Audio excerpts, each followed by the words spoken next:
사도강산 문제하고 한미일 안보 협력부터 좀 여쭤보도록 하겠습니다. 앞서 이제 그 국회 국방위 소속인데 조국 대표 모시고 이 얘기를 조금 더 했었어야 됐는데 주말 사이에 안보 협력 프레임워크 협력각서에 한미일 국방장관이 다 서명을 했습니다.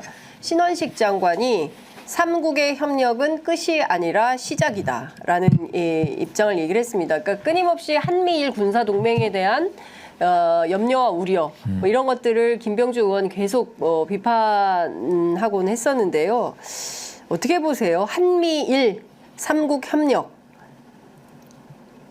이게 기본적으로 아시겠지만 우리 한반도 지정학적인 위치라는 거는 뭐 네. 항상 대륙과 해양 세력 그다음에 뭐 어쨌든 사회주의 진영, 민주 진영 이렇게 이제 대립해 왔는데 우리는 네. 그동안 사실은 해방 이후에 어찌 보면 약간 중도적인 입장을 많이 취해왔어요. 그러니까 북방 얘기도 해서 러시아랑 뭐 옛날 소련이랑 수교도 하고 중국하고도 네네. 하고 이렇게 해왔는데 예. 지금 이게 항상 보면은 뭐 작용 반작용이잖아요. 이게 아마 제가 보기에는 그 북한이 이제 중국하고는 이제 동맹 관계인데 소련하고는 이게 러시아하고는 예전에 동맹 관계이다가 이제 틀어졌잖아요. 그래서 최근에 이제 약간 동맹을 복원하는 스탠스로 가고 있는데 과연 그럼 우리가 일본과의 동맹을 맞아야 되느냐? 지난번에 이제 김병주 의원이 뭐 정신 나간 국민의힘 이랬는데 결국은 사과했어요. 국민의힘에서 동맹은 아니다. 군사 협력이다 갔는데 근데 이제 한미일 간의 군사 동맹은 아니라도 군사 협력이라 하더라도 핵심적인 거는 결국은 일본과의 군사 협력을 한다는 거거든요. 우리나라 육군과 일본 자위대와 우리나라 국군과 일본 자위대와의 군사 협력이라든지 그 합동 훈련을 한다는 거거든요. 이게 가장 중요한 문제인데 과연 이게 우리한테 도움이 되느냐 그 부분을 제가 보기엔 생각할 필요가 있는 것 같아요. 네.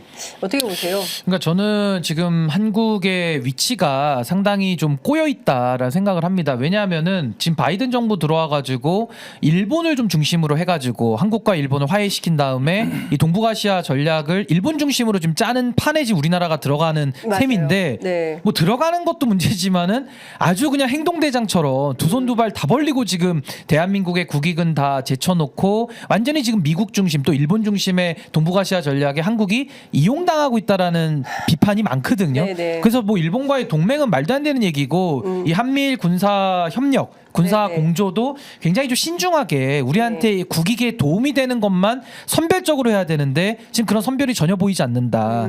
그리고 외교 관계에서 그동안 한국은 전략적 모호성을 통해 가지고 국익 우선의 외교를 어느 정부든지 간에 늘 취해 왔는데 지금 윤석열 정부는 바이든 행정부에게 완전히 지금 올인을 한 상태인데 이게 미국 대선에서 트럼프가 만약에 당선이 된다거나 뭐 이런 식의 갑자기 미국이 동북아시아 전략을 다시 짠다고 한다면은 그때 가서 어떻게 할 겁니까? 그러니까 우리는 외교적 지렛대가 지금 아무것도 없는 거거든요. 근데 뭘 잘했다고 일본한테 모든 걸 다 퍼주면서 우리는 손해만 보는 특히 안보적 손실이 너무나도 막심한 이런 전략을 짜면서 전 지금 신원식 장관 이러고 다니는 것들이 아마 미국 대선 이후에는 한국이 엄청 또 후회할 일도 지금 생긴다. 매우 좀 걱정스러운 장면입니다. 저도 요 협약 내용 보니까 좀 우려할 종목이 사실은 이게 그러니까 우리나라는 기본적으로 북한과의 뭐 적대 관계이기 때문에 한반도에 우리의 어떤 그 한정돼 있었거든요. 그런데 이거를 계속 인도 태평양 그다음에 그 밖의 지역 한마디로 얘기하면 이제 중국을 견제하는 수단으로 쓴다는 얘기거든요. 그러니까 대만 문제에 대해서도 계속 미국 측에서 요구해서 그러니까 미국의 입장에서는 말씀하신 것처럼 그러니까 중국을 견제하는 일선은 당연히 일본이에요. 근데 한국도 좀 거기에 껴줬으면 좋겠다. 특히 대만 문제라든지 아니면 중국을 지금 남중국해에서 하는데 한국에서 참여하거나 아니면 주한 미군이 참여했으면 좋겠다라는 게 이제 미국의 기본 생각인데 이거는 기본적으로 뭐 미국이 아시아를 대하는 기본적인 입장이죠. 예전에 우리 구한 말에 뭐 미국이 필리핀 먹고 일본이 한반도 먹는 가스라테프트 미락 때부터 이제 시작된 거예요. 기본적으로. 근데 그 체계에 들어가느냐 마느냐가 우리 입장에서 굉장히 중요하잖아요. 결국은 이제 일본은 항상 뭐 대만 문제라든지 아니면 남중국해 문제에 본인들의 영토 문제도 있기 때문에 항상 신경을 쓰거든요. 거기에 이제 미국과 같이 하는데 우리도 과연 그런 거에 같이 가야 되느냐. 그러니까 우리가 왜 가야 되냐는 그렇죠. 왜냐하면 우리는 기본적으로 북한과의 관계가 있기 때문에 우리가 만약에 대만이 문제 벌어졌을 때 사실은 그런 얘기를 많이 하잖아요. 그러니까 북한이 아마 중국이 대만을 어떻게 하려고 할 때에는 분명히 북한을 통해서 한반도를 먼저 건드릴 것이다. 거기에 우리나라나 아니면 주한미군을 묶어두기 위해서 네. 동시에 한다는 거죠. 대만만 건드리지 않고 그러니까 주한미군도 건들고 그다음에 대만 왜냐하면 주한미군이 더 이상 못 움직이게 네. 묶어둔다는 역할을 한다는 건데 그럼 우리도 북한과의 문제라든지 이거를 최우선으로 둬야 되는데 대만 문제까지 우리가 개입해야 되느냐 이 문제에 기본적으로 그 큰 구도로 본다 그러면 일본이라든지 미국은 그 이해관계가 있는 거거든요. 네. 그래서 저는 항상 대만 문제, 남중국해 문제에 그 이번에 협력 사안에도 보면은 그렇게 들어 있어요. 그러니까 한반도 및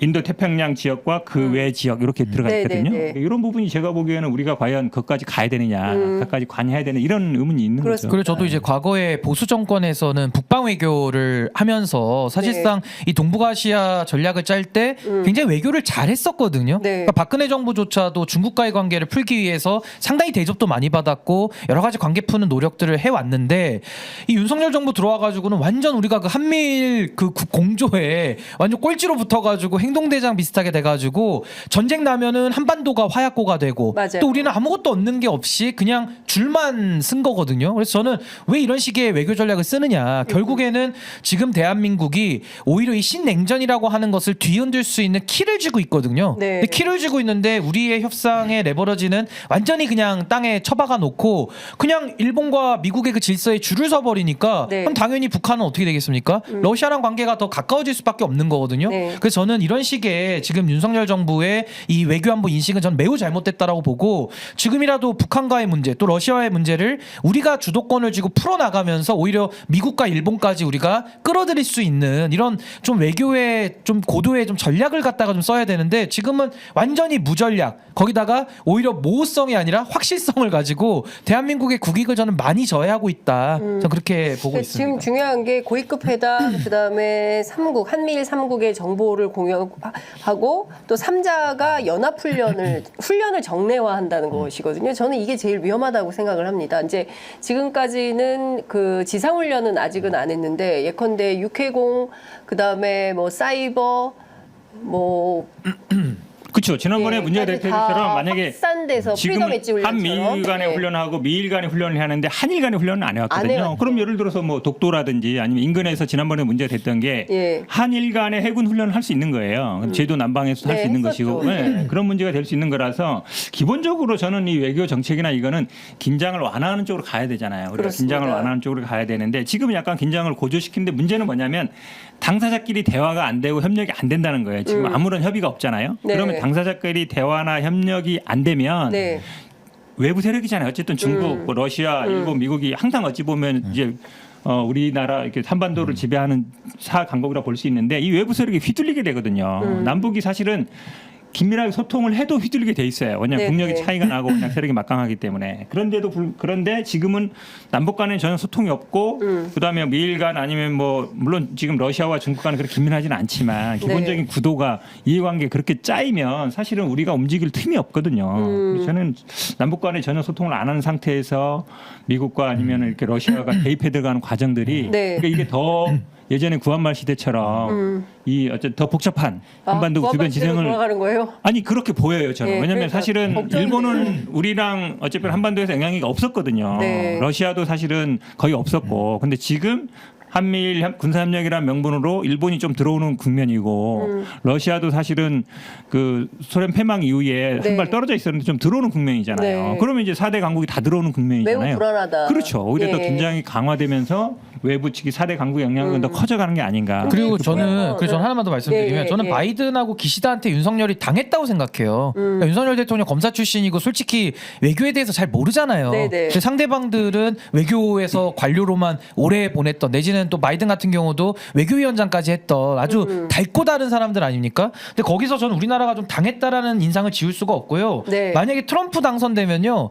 통미봉남이 현실화될 수가 있는 거예요. 그러니까 이제는 미국과 북한이 이제 다이렉트로 하면서 또 한국은 배제될 위험성이 또 있기 때문에 네. 전 지금 이런 식으로 바이든 정권에 완전히 지금 그 충성하는 식의 이런 외교 저는 이거 매우 좀 위험하다라는 생각이 듭니다. 특히 원래 이런 거 문서를 만들면 공개해야 되잖아요. 그렇죠. 그런데 네. 그 국방 당국 간의 동의가 없기 때문에 공개하지 않겠다라는 겁니다. 그런데 원문을 우리가 봐야 어떤 내용으로 삼국이 군사협력을 하기로 한 건지 그 내용을 보고 이게 합당한지 아닌지에 대해서 판단할 수 있어야 되잖아요. 근데 이거를 어디 국회 요구를 통해서라도 좀 받아봐야 되는 거 아닌가요? 그렇죠. 국방위에서 아까 뭐 그건 오셨지만 네. 국방위 같은 데 당연히 뭐 비공개를 전제로라도 봐야 되는 것이고 이게 네. 왜 문제가 되냐면 지난번에 기억하시겠지만 한미 간에 이제 정보교류 협정했을 때 맞아요. 그걸 파기하느냐 마냐면서 완전 논란이 됐었잖아요. 그렇습니다. 어디까지 정보 공유를 할 거냐. 네. 사실은 그러니까 일본은 우리한테 얻을 게 많아요. 북한 간의 정보를. 그렇습니다. 근데 우리가 뭐 일본한테 얻을 건 별로 없잖아요. 그렇죠. 결국 예, 북한한테 예, 예. 정보기 때문에 미사일 정보를 우리가 먼저 할 수밖에 당연하죠. 없어요. 네. 그리고 우리의 기본적인 미국 정보기관도 우리나라 정보기관에 의존하는 거는 휴민트, 네. 사람과의 관계. 맞습니다. 우리는 뭐 국정원이라든지 탈북자들이라든지 뭐 중국 연맹에 가는 사람들 많잖아요. 그러니까 그렇죠. 직접 듣는 게 되게 많거든요. 네, 네. 그러니까 위성으로 비행기로 알 수 없는 정보들이 되게 많아요. 네, 사실은 그러니까 북한에 대한 정보는 우리나라가 제일 정확하죠. 예. 그렇게 본다 그러면 우리가 일본한테 공유할 수 있는 부분인데 지금 뭐 예를 들어서 훈련을 3자 간의 훈련을 한다든지 아니면 미사일 정보를 공유한다든지 뭐 교류를 강화한다. 이건 이제 언론에도 나온 거잖아요. 네. 그럼 우리가 모르는 내용, 공개하지 않는다는 거는 뭔가 민감한 내용이 있는 거 아니냐라고 볼 수밖에 없잖아요. 네네. 특히 일본과 관련해서 예를 그렇습니다. 들어서 일본이 군사훈련을 하는데 뭐 우리나라에 예를 들어 제일 민감한 게 이거잖아요. 우리나라 영토나 영해에 일본 자위대가 들어올 수 있느냐 없느냐. 이게 되게 중요하거든요. 근데 군사훈련은 뭐 중립지대에서 하지만 우리나라 영토 영해에서 이루어질 수도 있거든요. 네네. 이런 부분들을 제가 보기에는 민감한 부분이에요. 맞습니다. 국방에서 따져봐야죠. 아니 그리고 이제 자동 개입 같은 것도 혹시 들어가 있는지도 궁금한 그거 거예요. 확인해봐야 돼요. 그러니까 예를 들면 일본과 뭐 대만이나 중국과의 분쟁 속에 예. 또 우리는 이제 지정학적으로 사이에 껴있기 때문에 네. 만약에 한국이 뭐 자동으로 개입되는 식의 그런 큰일 나죠, 그러면. 만약에 조약을 그러니까 비슷하게 그런 예, 예. 협약을 했다 그러면은 네. 이 뒤집어질 일이잖아요. 그러니까 네. 저는 이걸 밝히지 못한다라는 것도 문제지만은 좀 백백하게 밝혀서 좀 국민적 검증을 거쳐야 된다. 네. 매우 좀 불안해하실 수 있다 이렇게 생각합니다.